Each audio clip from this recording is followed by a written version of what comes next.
Okay hello friends. आज मैं बात करना चाहूँगी लाइफ पर्पस के बारे में। हम सब इस धरती पे कुछ ना कुछ करने आए हैं, कुछ ना कुछ हमारा स्पेसिफिक पर्पस है। बट जब तक हम अपने जीवन में ऐसी कोई परिस्थितियों से नहीं उलझते हैं या ऐसे कोई मोड़ में जहाँ पे आके हमें ये पता चले कि आखिर हम इस धरती पे क्यों आए हैं, तब तक हमें लगता है कि शायद बस यूं ही जन्म लेना और उसके बाद बड़े होना, पढ़ाई लिखाई करना, उसके बाद शादी और बच्चे, उसके बाद मृत्यु। तो एक आम जिंदगी ऐसे ही चलती है। और यूँ कह लें कि पहले हम जो जानवर हैं उनकी ज़िंदगी एकदम नॉर्मल लाइफस्टाइल, उसके बाद हम थोड़े से और उन्नत कैटेगरी में हम ह्यूमन बीइंग, तो हमारी लाइफ एक डेफिनेट उसमें चलती है। और इस बीच कहीं ना कहीं ऐसी परिस्थितियाँ कभी आती है कि हमारी लाइफ में कोई ट्रेजिडी हो गया, कभी हमारा हेल्थ इश्यूज़ हो गया, कभी हमारा रिलेशनशिप इश्यूज़ हो गए, और तो और हमारे फाइनेंशियल इश्यूज़ भी कभी कई चैलेंजेस आने लगते हैं।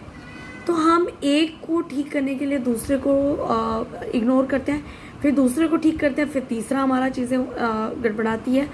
तो ऐसे करते करते लाइफ में हमारा समय बीत जाता है और हमें समझ ही नहीं आता है कि आखिर ये सब हमारे साथ क्यों हो रहा है। तो अगर पिछले जन्मों से अगर हमने ये सब जान लिया है या आध्यात्मिकता को, मेडिटेशन को हमने अपनी लाइफ में अपना लिया है, तो पिछले जन्मों का और इस जन्म में अगर हम आते हैं, हम सब अगर आध्यात्मिकता को बचपन से ही हमारे जीवन में लेके आते हैं। अगर पेरेंट्स आध्यात्मिक है तो तभी बच्चों की लाइफ में आएगा। लेकिन अगर इत्तेफाक भी हम अपनी परिस्थितियों के कारण अगर हम कहीं कहीं भटकते हुए हम बहुत से, जैसे मेरे केस में काफ़ी सारे जगहों में मैं गई पीस ऑफ माइंड के लिए, और फाइनली जब मैं PSSM से जुड़ी और यहाँ पे जब मैं over a period of time, आप बोल सकते हैं 1 से 2 महीनों में, जब मेरे 40 डेज हो गए मेडिटेशन के, और मेडिटेशन करते करते धीरे धीरे मुझे समझ में आने लगा कि मुझे लोगों के लिए जन कल्याण करना है, और ये सब काम मैं पिछले जन्मों से करती आ रही हूँ।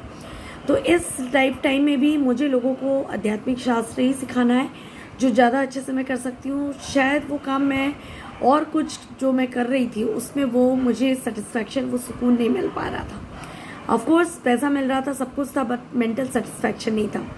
तो जब तक हम अपने लाइफ पर्पस से अलाइन नहीं होते हैं, जो हमारा ज़िंदगी में लाइफ पर्पस जो है उससे जब तक हम जुड़कर काम नहीं करते हैं, तब तक हमें सुकून नहीं मिल पाता है दोस्तों, तब तक हमें लाइफ में सेटिस्फैक्शन नहीं है। और अभी जब मैं इसमें मार्ग में हूँ जहाँ मैं आध्यात्मिक शास्त्र को बहुत ज़्यादा मैं इसको समय दे पा रही हूँ, तो मेरी लाइफ में इतनी ज़्यादा खुशियाँ, इतनी ज़्यादा आनंद, हर पल एक मौज मस्ती में हूँ। और मैं हर एक रोल को अपने जीवन का, चाहे वो एक वाइफ का रोल हो, चाहे वो एक माँ का रोल हो, और चाहे एक मास्टर का रोल हो, मैं बहुत अच्छे से निभा पा रही हूँ। तो ये सब चीज़ तभी मुमकिन हो पाता है फ्रेंड, जब हम रेगुलर मेडिटेशन करते हैं। और मेडिटेट करते करते हमें हमारे पुराने पिछला लाइफ टाइम और फिर इस धरती पे हम क्या करने आए हैं, ये सारी चीज़ें हमें धीरे धीरे आभास होने लगती है।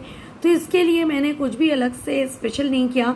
मैं बहुत ज़्यादा लोगों को जो भी मुझसे मिलता था मैं उसको ध्यान सिखाती थी, ध्यान में बैठाती थी। चाहे मेरी ट्रैवलिंग के समय हो तो मैं TTs हो, या रास्ते में कोई भी मुझे अनजान व्यक्ति भी मिले, तो मैं सबके पास मेरा एक ही एजेंडा रहता था कि इनके लाइफ में मुझे ध्यान लेके आना है।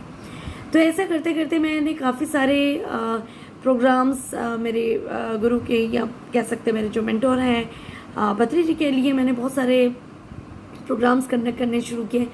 और मेरा पूरा समय फिर दिलो दिमाग में कैसे लोगों को हम ध्यान से जोड़ेंगे, कैसे लोगों को हम ध्यान करवाएंगे, और कैसे ज़्यादा से ज़्यादा लोग हमारे सेशंस अटेंड करें।